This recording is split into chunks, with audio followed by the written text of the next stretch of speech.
కేటీఆర్ బాకీ కార్డు విమర్శలపై TPC chief Mahesh Goud counter ఇచ్చారు. 10 ఏళ్ల పాటు బీఆర్ఎస్ అధికారంలో ఉండి రాష్ట్రాన్ని దివాలా తీయించిందని, ఇప్పుడు ఏ మొహం పెట్టుకుని బాకీ కార్డులు పంచుతారని ప్రశ్నించారు.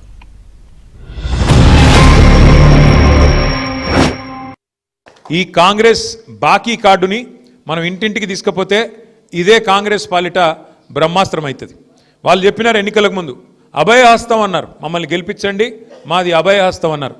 ఇవాళ ప్రజలకు అర్థమైపోయింది ఇది అభయహస్తం కాదు, భస్మాసుర హస్తం, ఇది శూన్యహస్తం, దీనివల్ల ఒరిగేదేం లేదని అర్థమైంది. మీ అందరికీ తెలుసు, మరి ఎన్నికలు ఎప్పుడు వచ్చినా ఏ రకంగా వచ్చినా ఎదుర్కోవడానికి పార్టీ ఎప్పుడు సిద్ధంగానే ఉంటుంది.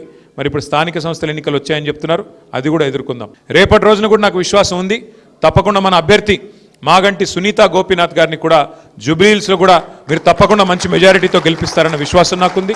అట్లాగే తిరిగి కేసీఆర్ గారు ముఖ్యమంత్రి కావాలి అనే ఆకాంక్ష ఏదైతే ప్రజల్లో కనబడుతున్నదో, అది అచ్చంపేట కావచ్చు, గద్వాల కావచ్చు, ఆదిలాబాద్ కావచ్చు, భద్రాచలం కావచ్చు, రాష్ట్ర నలుమూలల ఏదైతే ఆకాంక్ష కనబడుతున్నదో ఆ ఆకాంక్షకు అనుగుణంగా మనందరం కనుక ఈ రాబోయే సంవత్సరం 2 సంవత్సరాలు పనిచేసినట్టయితే తిరిగి సంక్షేమ అభివృద్ధి బాటన మళ్ళీ కేసీఆర్ గారి నాయకత్వంలో మనకి ముందుకు పోయేదానికి ఆస్కారం ఉంటుంది. కాబట్టి ఇంకా కాంగ్రెస్ పార్టీని ఎదుర్కోలేమని వాస్తవాన్ని తెలుసుకొని ఈ బాకీ కార్డుల పేరట మోసం చేస్తూ ఉన్నారు.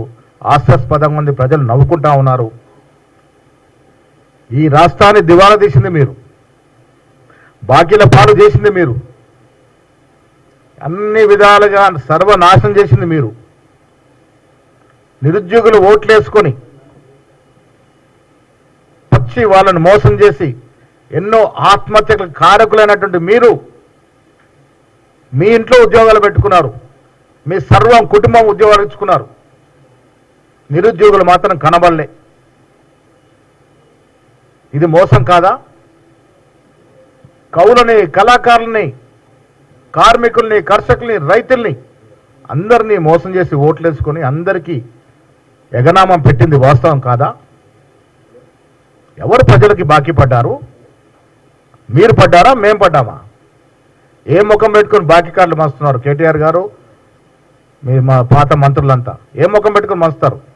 ప్రజలు నిలదీస్తారు మిమ్మల్ని.